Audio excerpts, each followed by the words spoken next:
Right guys, welcome back to the channel again today. Today's video is sponsored by Carpodgo. It's this little device here, Android, 60 frames per second. It allows you to play CarPlay in your car. Today I'm going to be fitting it into my 2020 iveco recovery truck. So basically guys, we're going to do all the unpacking and then we're going to get into fitting it all. So first of all guys, we're going to go and show you what's in the box.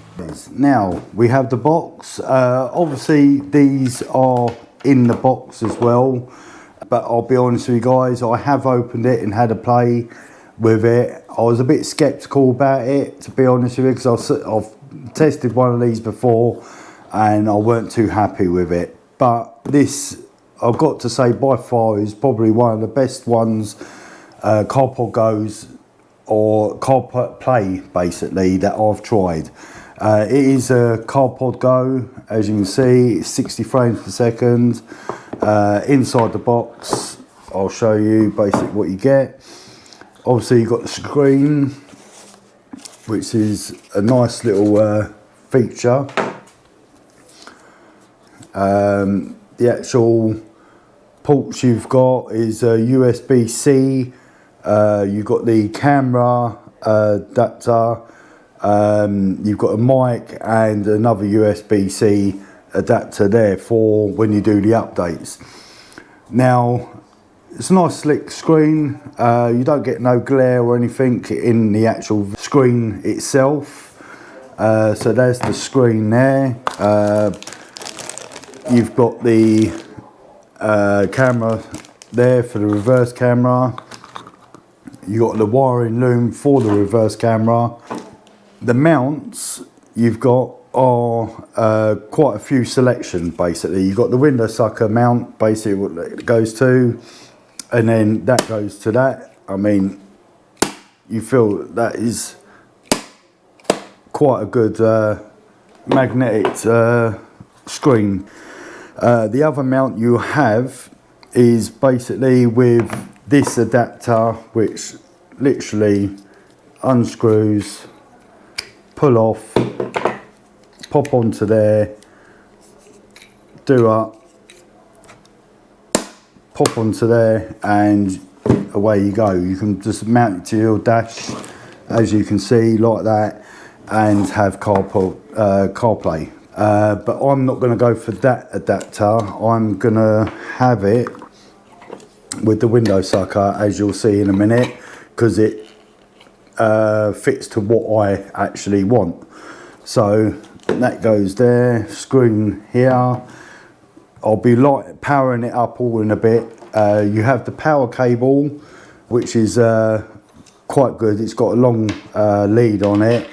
You've also got an on and off button, just for the fact that if you've got a car where battery auxiliary is continuous power, you can turn it on and off through that instead of unplugging it and leaving it undone.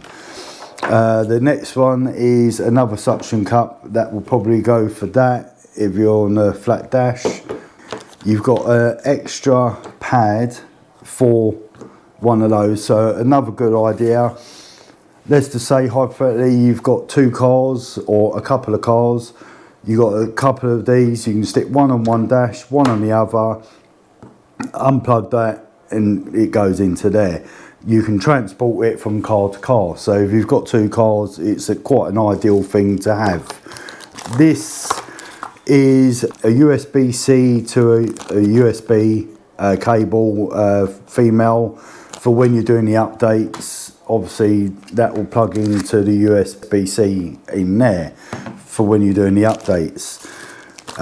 This cable here, I'm pretty sure, yeah, this is for auxiliary if you want to use it Bluetooth with the auxiliary jack. So that's another accessory you can have if you haven't got Bluetooth. You've got a couple other little strips for mounting here. A couple of little 3M sticky pads. But yeah, I mean, all in all, I've looked online I haven't actually seen none of these with the reverse camera set up. So the setup I've got, obviously this is going to be going into my recovery truck, which I want the Carpodgo in because of obviously the bigger screen. It just saves a lot of messing about, plus it connects through the stereo and we can have all the music playing. Plus I can see on the, with the reverse camera, this red wire goes to your reverse light switch. But I'm going to hardwire it to an actual switch, so if I'm in the cabin and I want to see the vehicle that I'm actually recovered, or my own car basically, I can just flick the switch and see it on the screen as live data basically. So that's another good feature. I'll put that in there because I'll be installing that next. That'll be one of the things I'll be doing. But overall, people, I will say this is 60 frames per second. I'll get it powered up. Like I say, all the auxiliary bits on this side is on the left hand side, so when you put it in it's like that. This will be the screen face the right way up. Do be sure when you're putting it in it's not like that, it's to the left hand side, so you've got the screen like that and it'll be the right way up. It's quite a tough little thing actually. It's very nice, well made, very it doesn't look cheap. I have tried other ones before, and I'll be honest with you guys, I've just ended up just taking them out and they're quite hideous. So this is a very, very strong bit of kit actually, very well made. One up for Carpodgo, shall I say, for this device. So right guys, the next bit will be me installing this into the truck and getting the reverse camera all wired up basically, and getting it all powered up and showing you what it's like on the screen and what it does. So right, catch you in a minute. Now we're at the back of the van, got the camera. Obviously I've got to drill a hole into there. I've marked it out and put the centre, the little dot there. So what I'm going to do is quickly drill a hole.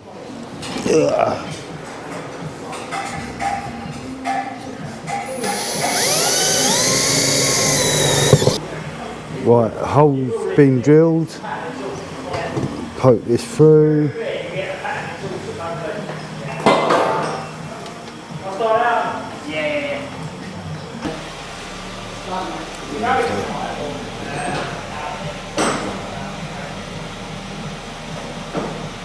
There you go. Mark.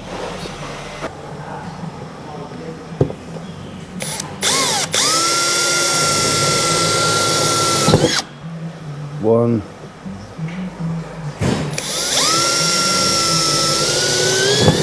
Two.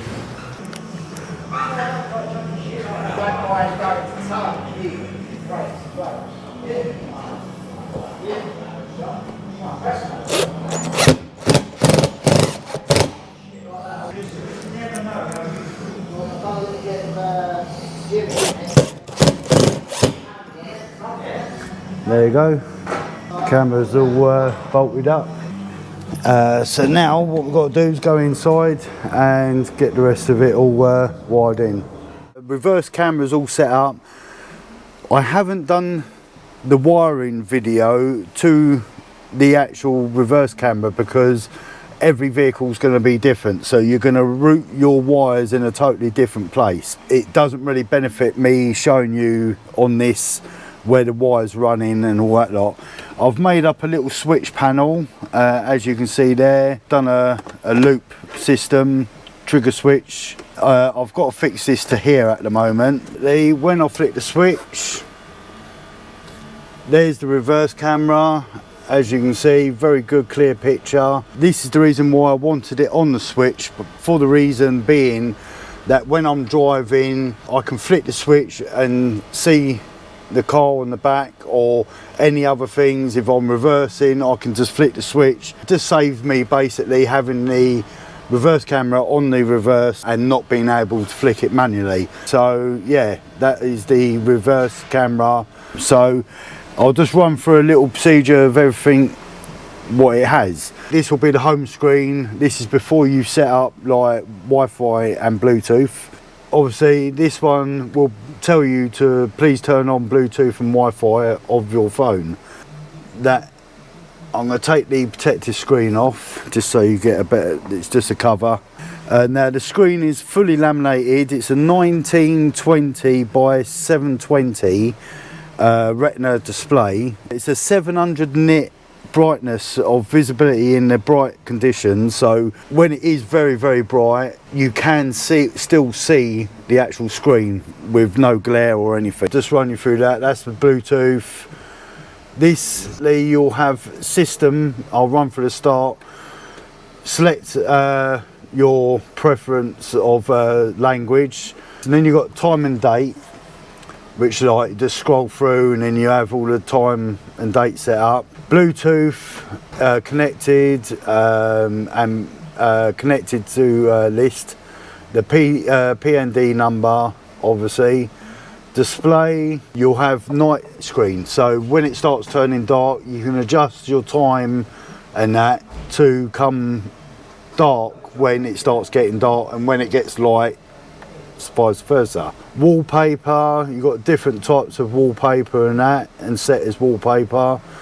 Logo, which basically I've got it on startup, so basically if I turn it off, wait for it to turn off, turn back on, I've got the Opel sign, although this is in an iveco, but the reason why, remember with the brackets I did say you can transport it from car to car, so that will be my preferred screen basically.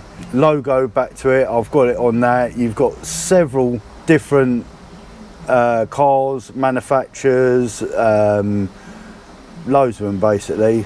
You've got loads of different variations of cars, M's and all that lot. Now you've got CarPlay settings, which if you're right hand drive or left hand drive, mode at 60 frames per second, volume for media, navigation and the phone, so you can have calls come through and that. Audio output.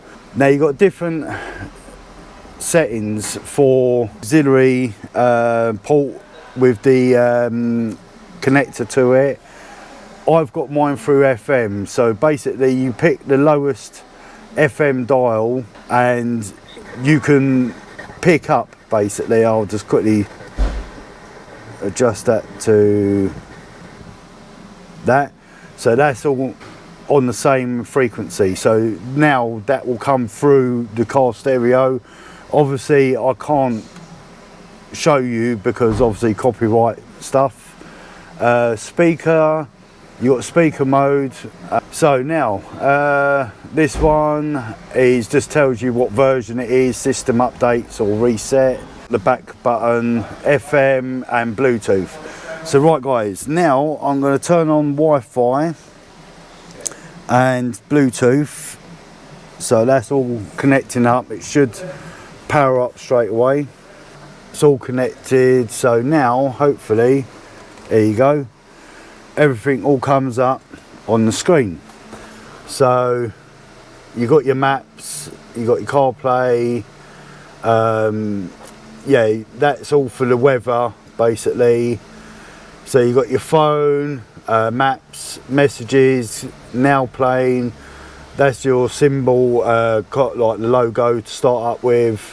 Settings for your phone, the calendar, Google Maps, but I've got WhatsApp, Zoom and Spotify, so obviously for certain reasons I can go into Spotify, load up, you got all the different various artists basically, as you can see, and then to come back you press the lower icon with all the icons, will take you back to maps, and then obviously settings, you got all your settings for your phone, map, what else we got, yeah, Spotify. So yeah, so basically that's the screen really. It's Carpodgo in your car. Nice little screen, like I say, very well made. And there you have it. It's very easy to work out. So that's it really, guys. That's the Carpodgo demonstrated. Any questions, leave a comment in the comment section. I'll put all the links basically for this to get this particular one. But yeah guys, if you're looking for a nice Carpodgo, I suggest getting one of these, because like I say, they are very, very good. Very easy to work. Like I say, the screen and that is very good. So yeah guys, let us know in the comment sections what you think, and yeah, thank you for watching. Don't forget to smash the like and the subscribe button, and catch you on the next video.